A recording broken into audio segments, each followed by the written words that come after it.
ఈ free bus గురించి ఆటోలు అసలు ఏం నడుస్తలేవని మీరు ఆటో యూనియన్ లీడర్ కదా, దాని గురించి చెప్పండి. దాని గురించి అంటే చూడన్న, ఇప్పుడు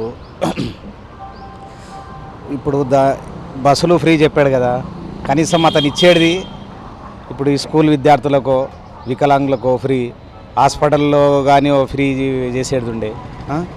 మళ్ళీ ఇంకేందంటే వీళ్ళు మాకైతే ఇప్పుడు చాలా ప్రాబ్లం అయిపోయింది. దాని గురించి ఇప్పుడు ఏం చెప్పాలి, ఇన్ని రోజుల్లో చెప్తానే ఉన్నాం, ఇంకా ఏమీ చేయలేదు. ఇంకా దానికి సంవత్సరానికి ఇప్పుడు 12,000 ఇస్తాడు. 12,000 అయితే ఏమి సరిపోవు. ఇప్పుడు సంవత్సరాన్ని ఇప్పుడు నెలకు 10,000 ఇస్తా అంటే దానికి ఓకే అవుతుంది. అది ఇప్పుడు చెప్పేది. మీరు ఇంకేమైనా యూనియన్ లీడర్గా ఏమైనా ఆలోచన చేస్తున్నారా ఇంకేమైనా చేయాలని? ఇప్పుడైతే ఇప్పుడు ఏం చేయాలి సార్, అతను ఏం చెప్పలేడు కదా, ఎలక్షన్లు అయ్యే వరకు ఏమీ చెప్పేటట్టు లేడు అతను. ఈ ఎలక్షన్లు అయిన తర్వాతనే ఏమైనా డిసైడ్ చేసుకుంటట్టున్నాడు. ఇప్పుడు ఆయన ఇప్పుడైతే ఏం డిసైడ్ చేయలేడు. అదొకటి చెప్పిండు, ఏంది ఇన్సూరెన్స్ చెప్పాడు.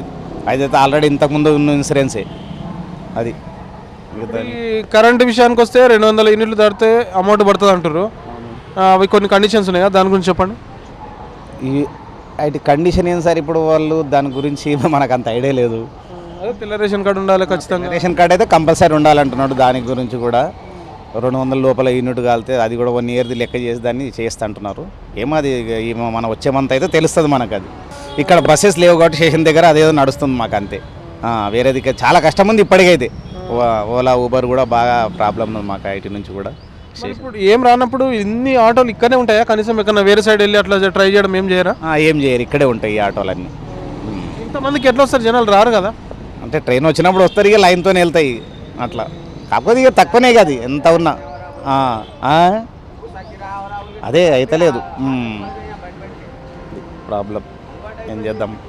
మరి మీరేం ప్లాన్ చేయట్లేదా రేవంత్ రెడ్డి సార్ని కలవాలి కానీ చేయాలని ఏమన్నా? చాలా చేసినాం సార్ ఇప్పటివరకు దాకా, కానీ ఏం లేదు కదా, ఇంకా సమాధానం ఏం లేదు. ఇప్పుడు ఆయన చెప్పింది అదే, చేద్దామని చెప్పేసి టైం ఇవ్వండి అంటుండు. 100 రోజులు టైం ఇవ్వండి అప్పుడా చేద్దామని చెప్పేసి అంటుండు. అది ఆయన చెప్పింది వాస్తవం అదే.